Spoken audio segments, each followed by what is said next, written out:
Amahoro y'Imana abane namwe nshuti bakunda mwashimi gukurikirana ibiganiro bica hano kumbonesha kure yanyu ya BTV. Ni umwanya mwiza kugira tubashikirize amakuru mu Kirundi, amakuru duhera ku ngingo nkuru ziyagize. Harakwiye kuza harakoreshwa ibibazo ku bantu bose bakeneye ubuzi bwa leta, kuko ugukoresha ikimenyane bituma ibikorwa byinshi bidindira ndetse igihugu ntigishobore gutera imbere neza. Ivyo ni vyashikirijwe na Gabriel Rufyiri asanzwe arongoye ishirahamwe Olucom.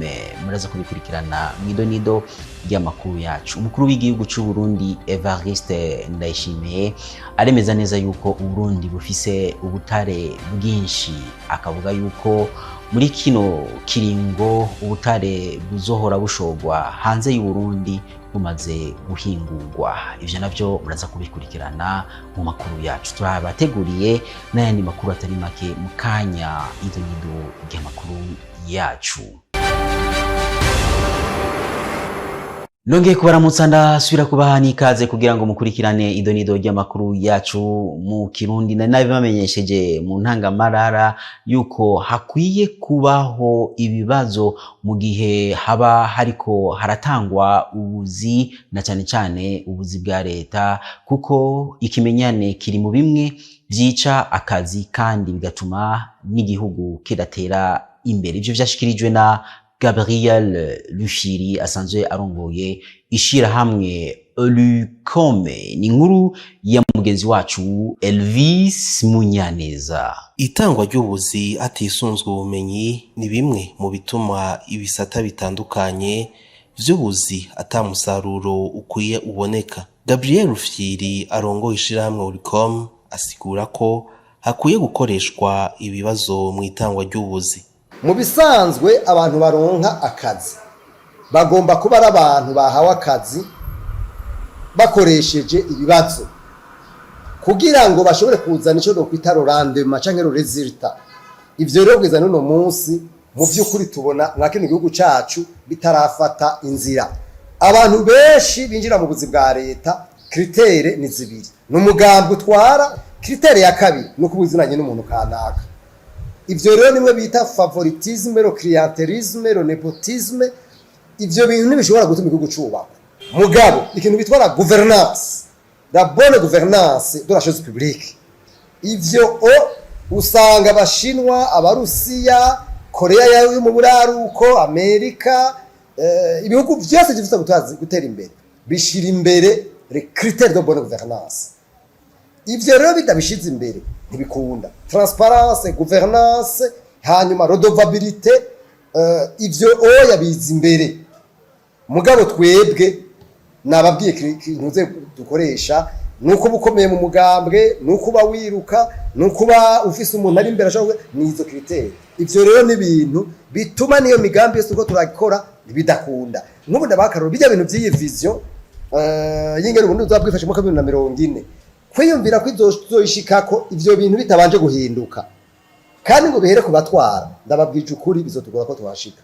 Mugabo ndizera neza kubera hariho iyi prise de conscience kuri bamwe ndibaza neza ko bazobona yuko udashobora kubandanya ibintu bimeze gutyo. Tubibutse ko itangwa ry'ubuzi hisunzwe ikimenyane ari bimwe mu bishobora gutuma ubumenyi mu mashure busubira inyuma. Mu gihugu cy'u Burundi hariho ubutare bwinshi, ndetse ubwo butare bugiye kuzohora bushogwa hanze bumaze guhingurwa. Ivyo byashikirijwe na Evariste Ndayishimiye arongoye igihugu cy'u Burundi. Alain Loris Ndongozi. Inyuma y'ubutare bwa Kasiterite bwatowe mu ntara ya Kirundo, Evariste Ndayishimiye umukuru w'igihugu cy'u Burundi aremeza ko ubutare buri mu Burundi bizogorana kubwira buhere. Mugaragira ntaremeshe. Jewe maze iminsi ngira itohoza rikwiye ku butare bw'u Burundi. Ntabwo muzopfa mu maze na mwebwe. Iyi generation ishaka mugende mwimbe ntabwo muzomara. Ni bwishi bubaho. Ishaka ugende utingira nje mu nzahabu. Ugende utingiye muri korota. Ugende utingiye mwahuja hose ni wabumara ndakwemera. Tubajije wagize recherche. Niwe yaciye atubwira ati genda bahakararo kamaro bimwe. Nimwambwira ingene izohera nzobeme. N'urusozi ruri munsi. none iyo granite iva imuramvya muri komine Rutegama ikarandagati igashika Imwaro muri komine Kayogwe igacikati gacinya Bihanga ikagenda gushika mu Giheta aho muzi ko barajingitwa mu Gisuru iyo zohera ryari ari urusozi ruri mu kuzimu. Iyo ni ubwoko bumwe buraza dufise ubwoko bwinshi agarakarero nacika tuma nja kurondera duca dusanga fer minere de fer gaha mu Burundi naho mwomera gute ntabwo nzomara.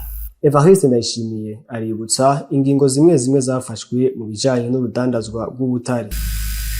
Ku butare ubu hari clause zivuga neza yuko dutegerezwa gutransformera ngaha nyene ni wabari coltan uzoshora coltan la loi era ikoze neza cyane narisubiyemo ndarisoma neza ni yabari lithium pia ntuzoshora ivu kuko ivu ivyi Burundi biravanze byose usanga ushoye inzahabu gashora byose ubishoye ushoye ivu ico gituma ari kubitransformera ngaha ico ni cyambere abatari bwasoma irya code muze muyisome.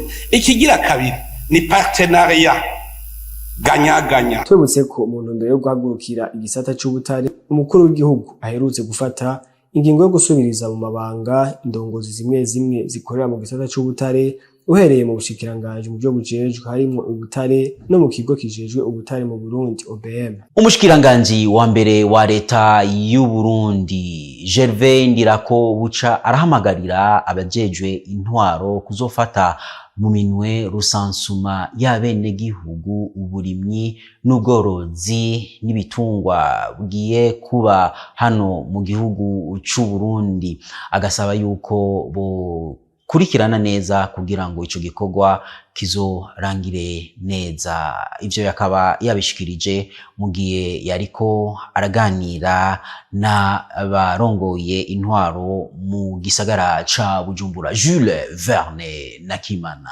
mu nama yahuje umushikiranganje wa mbere n'abajejwe intwaro mu gisagara ca Bujumbura mu ntumbero yo guhanahana ivyiyumviro kugira rusasuma izogende neza. Umushikiranganje wa mbere Gervais Ndirakobuca yahamagariye abajejwe intwaro kugira ico gikorwa cyabo kugira kizotange umusaruro nyakuri. Iyo sansuma abantu jeto quartier azohamagara abantu cyangwa umukuru yarabara ahamagara abantu ngo nimugende hajya bajya kuri centre de santé ngo basajye basaza abina. Iyo sansuma ibera mungu, iyo sansuma izoba yerekana n'uwo yabakitwaho yaraye uraza ukuntu abantu bamusagara babaye. Hariho umuntu adataragutse hirya no hino ngabura tayicana tuborohereze rero nk'abajejwe intwaro ushobora gutaragurika taragurike kandi azi n'igihe tuza kumutemera nawe ukazoba ari hafi kugira cyo kuri cyabihagura bitanye. Tugire planification rero ku bantu bose bamenye bati wabaza bashika umunsi n'umugire surprise ugatonda ari katonda yiruka cyo kukaza utazama nama yateguye uri munsi muza kusansuma babica bigora bajya kwa baje kutokaza iko mu kigiri cyane muhana marole nuko muri ranga kuko namwe umwe niyo bitondamo wari umwe wenyene. Umushikiranganje wa mbere ahamagarira kandi abarundi kuzotanga ibiharuro vy'ukuri no gutumviriza ababwira amajambo atariyo. Igirira rero yuko ngaho hariho tandaze yuko abarundi twese utari umukozi wa leta avuga ngo mubaje gukora ikigo muri sivyo turondera muri iyo sansuma yuko umuntu atari umukozi wa leta udatonda mu biro wese mubajije undi murimyi urimara bene bavuga ngo uri murimyi bazocuba kubaza aho urima ucuvuga n'imirimo ufise ukingana ibitego wateye mw'ivyari. Iyo sansuma rero twifuza ko umuntu wese avuga icyo akora azoza abandi usanga babwira ikindi giswahili ukabivuga byose kugira ngo twabitoza amakuru azobitoza amakuru turiko turondera ibiharuro by'igihugu tumenye mbega uno munsi igihugu c'u Burundi ubutunzi bwacu bungana gute. Irusasuma izotangura kuri uyu w'Imana izaba ibaye inyuma yaheruka kuba mu mwaka 2008 yari yerekanye ko abarundi bangana ni miliyoni 8 bakaba bari bagizwe n'ibice bigera kuri 49.2% by'abagabo hamwe n'ibice 50.8% by'abakenyezi. Umumenyereza w'intamba mu rugamba Etienne Ndayiragije yasohoye urutonde rw'abakinyi bazomufasha kugira ngo ashobore kurondera itike mu nkino za Afrika bagiye gukina n'imigwi ya Senegal hamwe na Malawi. Araza kutubwira rero ivyo ukuntu uwo mugwi wifashe w'intamba mu rugamba. Jules Verne Nakimana yaduteguriye ino nkuru mu idonido. Umunyeza w'umugwi serukiragihugu intamba mu rugamba Etienne Ndayiragije yarayashize ahabona urutonde rw'abakinyi azokwifashisha mu nkino zo kurondera itike yo kuzokwitabira inkino za Afrika zizobera muri Maroc mu mwaka 2025. Etienne Ndayiragije yamenyesheje ko abakinyi yamagaye bameze neza ndetse aranizeza abarundi ko bagiye kurondera intsinzi hakiri kare. Nagira ndakwizeze ko bari en forme bameze neza nta kibazo. Kandi uvuze kudakina shampiyona zigitangura bamwe ni kuri uno mwanya biragoye kumenya cyane ko Umuteka arakina ko unaravye n'igihe derutse gukina match ya Seychelles igihe si kinini cyane ku buryo umuntu ashobora kuba yatakaje forme yiwe, surtout kumukinya ari experience nka Saido. Kenshi tukunze kugira ingorane mu ntango tugasanga tugiye kurondera mu nyuma twiyumvira tugira amakarikire ngo ujyatsindwa atsingirwa dobe karishi.